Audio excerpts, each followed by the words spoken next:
नमस्कार, स्वागत है आपका। सिटी सेंटर देख रहे हैं आप, मैं हूं आपके साथ ऋतु सिंह। चलिए सिटी सेंटर की शुरुआत करेंगे इस वक्त की बड़ी खबर के साथ, जो जबलपुर से है। एयरपोर्ट को बम से उड़ाने की अफवाह। जी हां, एयरपोर्ट की जांच में किसी भी तरह की कोई संदिग्ध वस्तु नहीं मिली है।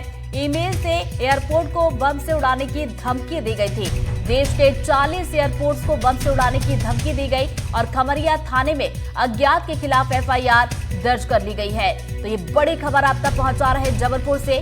एयरपोर्ट को बम से उड़ाने की अफवाह फैल गई। ज्यादा जानकारी के साथ सहयोगी संजीव चौधरी हमारे साथ जुड़ गए, सीधा उनका रुख करेंगे।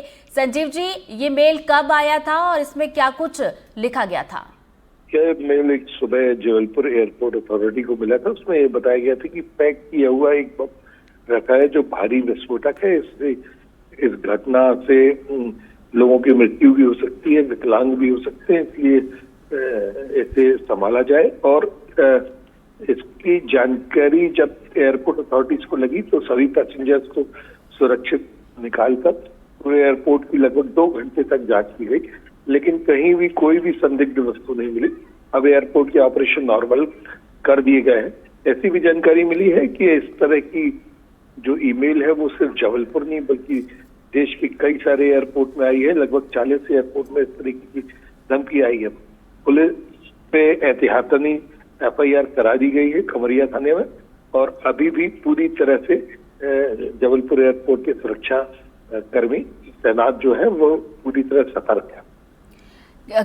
मेल किसने किया था जो अज्ञात, उसके खिलाफ देखिए शिकायत तो दर्ज कर ली गई है और ढूंढने के लिए क्या कुछ किया जा रहा है, क्या कुछ प्रयास किए जा रहे हैं? इस तरह की ईमेल बहुत सीधे तौर पर नहीं की जाती। ये सामान्यतः डार्क वेब से आते हैं, इसलिए पुलिस अब इसकी इन्वेस्टिगेशन करेगा। जो मध्य प्रदेश में वेब जानकारियां निकाली जाती हैं पुलिस को द्वारा, वह इस पे इन्वेस्टिगेशन करेगा। साइबर थाने इस पर इन्वेस्टिगेशन करेंगे और फिर जाकर ये पता चलेगा कि यह किस जगह से मेल किए गए।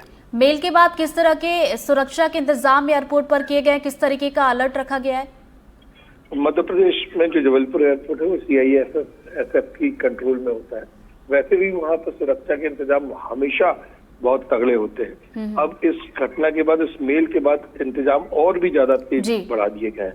और चलिए, इस मेल के बाद सुरक्षा के इंतजाम कर दिए गए। बहुत बहुत शुक्रिया संजीव जी आपका जानकारी के लिए। बढ़ते आगे रायपुर से बड़ी खबर, जहां विष्णुदेव साय कैबिनेट की बैठक। नवा रायपुर में दोपहर 12 बजे ये बैठक होगी और नए मुख्य सचिव की नियुक्ति पर फैसला हो सकता है। CS अमिताभ जैन आज रिटायर हो रहे हैं। ACS सुब्रत साहू और मनोज पिंगुआ का नाम सबसे आगे चल रहा है। तो बड़ी खबर रायपुर से आप तक पहुंचा रहे हैं। विष्णुदेव साय की कैबिनेट बैठक है आज नवा रायपुर में। दोपहर को ठीक 12 बजे ये बैठक शुरू होगी। बड़ी बात यह है कि नए मुख्य सचिव को लेकर तस्वीर साफ हो सकती है, क्योंकि नियुक्ति पर फैसला हो सकता है आज की बैठक में। बैठक जब खत्म होगी उसके बाद ये जानकारी सामने निकल कर आएगी। और आपको बता दें कि CS अमिताभ जैन की अगर बात की जाए तो आज ये रिटायर हो रहे हैं और उसके बाद ACS सुब्रत साहू और मनोज पिंगुआ का नाम इस रेस में सबसे आगे चल रहा है। बड़ी खबर शिवपुरी से, पिता पुत्र की बेरहमी से हत्या कर दी गई है।